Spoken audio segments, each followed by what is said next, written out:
नमस्कार, स्वागत है आपका महाराष्ट्र वीकली में। आपके साथ हूं मैं लवीना राज। नजर डालते हैं महाराष्ट्र की उन बड़ी खबरों पर जो इस हफ्ते सुर्खियों में रही। महाराष्ट्र में मुख्यमंत्री देवेंद्र फडणवीस की अगुवाई में कई ऐसे कदम उठाए जा रहे हैं जो मील का पत्थर साबित हो रहे हैं, और ये ऐसे कदम हैं जो न सिर्फ महाराष्ट्र के भविष्य को आकार देंगे बल्कि भारत की अर्थव्यवस्था को भी रफ्तार देंगे। महाराष्ट्र सरकार प्रधानमंत्री नरेंद्र मोदी के विजन सबका साथ सबका विकास की ओर तेजी से अब बढ़ रही है।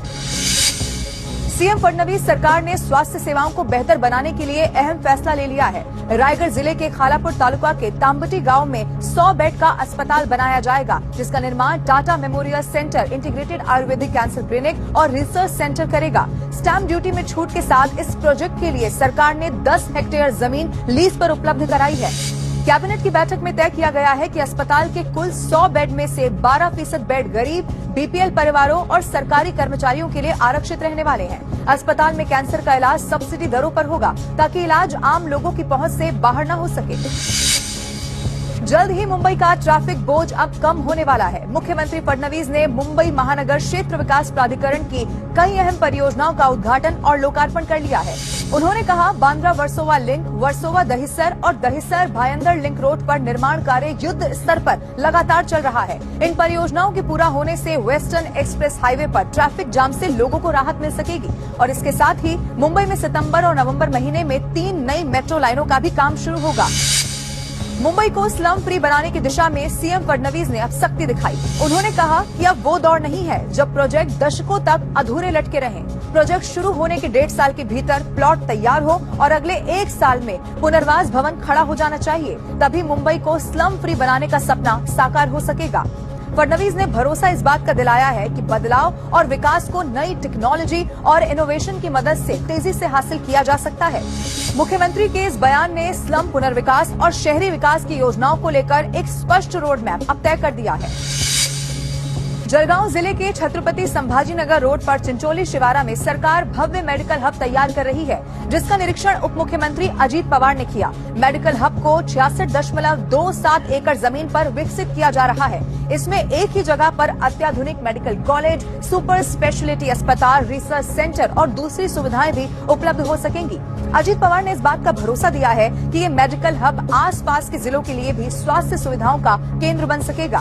उन्होंने कहा कि इस प्रोजेक्ट का उद्देश्य ग्रामीण और शहरी इलाकों के लोगों को उच्च गुणवत्तापूर्ण हेल्थ केयर सेवाएं देना है। मुंबई में सीएम देवेंद्र फडणवीस ने दुनिया की जानी मानी वित्तीय संस्था गोल्डमैन सैक्स के नए दफ्तर का उद्घाटन कर दिया है। इस दौरान उन्होंने इसे मुंबई को आर्थिक दिशा देने वाला एक अहम पड़ाव बताया। उन्होंने कहा कि ये राज्य के लिए गर्व की बात है कि ग्लोबल फाइनेंशियल सेक्टर की इतनी बड़ी कंपनी ने यहाँ विस्तार का फैसला किया है। यहाँ की कुशल मानव संसाधन क्षमता, मजबूत मार्केट और निवेश अनुकूल वातावरण में एक बार फिर से साबित कर दिया है कि महाराष्ट्र निवेशकों की पहली पसंद है। उनकी तरफ से कहा गया कि ये बताता है कि महाराष्ट्र आर्थिक क्षेत्र में लीडर बना हुआ है। महाराष्ट्र के 2 अहम शहर नागपुर और पुणे के बीच सफर का वक्त अब कम हो गया है। वजह है 2 शहरों के बीच वंदे भारत एक्सप्रेस ट्रेन अब दौड़ने लगी है। अब नागपुर से पुणे सिर्फ और सिर्फ 12 घंटे में पहुंचा जा सकता है। इसके साथ ही महाराष्ट्र में 12 रूट पर वंदे भारत एक्सप्रेस दौड़ने लगी है। वंदे भारत ट्रेन अपनी तेज रफ्तार, आधुनिक सुविधाओं और आरामदायक सफर के लिए जानी जाती है। इसके शुरू होने से न सिर्फ सफर आसान हो सकेगा बल्कि कारोबार और पर्यटन को भी बढ़ावा मिलने वाला है। 12 वंदे भारत एक्सप्रेस को प्रधानमंत्री नरेंद्र मोदी ने वीडियो कॉन्फ्रेंसिंग के जरिए हरी झंडी दिखा दी थी। गणेश उत्सव को महाराष्ट्र सरकार ने राज्य उत्सव का दर्जा दे दिया है। अब से ये त्योहार राज्य महोत्सव के रूप में मनाया जाएगा, और इसी की घोषणा करते हुए मुख्यमंत्री देवेंद्र फडणवीस ने खुशी जाहिर की है और गणेशोत्सव के प्रतीक चिन्ह का अनावरण भी कर दिया है। सरकार ने इस बार राज्योत्सव से 2 अहम थीम जोड़ने का फैसला कर लिया है। पहला, भारतीय सेना के ऑपरेशन सिंदूर, जो कि शौर्य और त्याग का प्रतीक है, और दूसरा, आत्मनिर्भर भारत के लिए स्वदेशी जागरण, जो देश में स्वदेशी निर्माण और आत्मनिर्भरता की भावना को प्रोत्साहित करता है।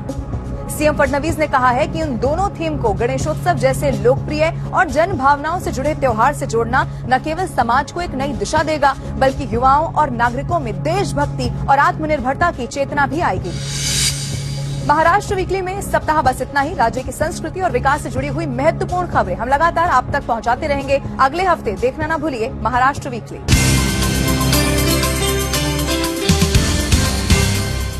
Maya, what do you like the most?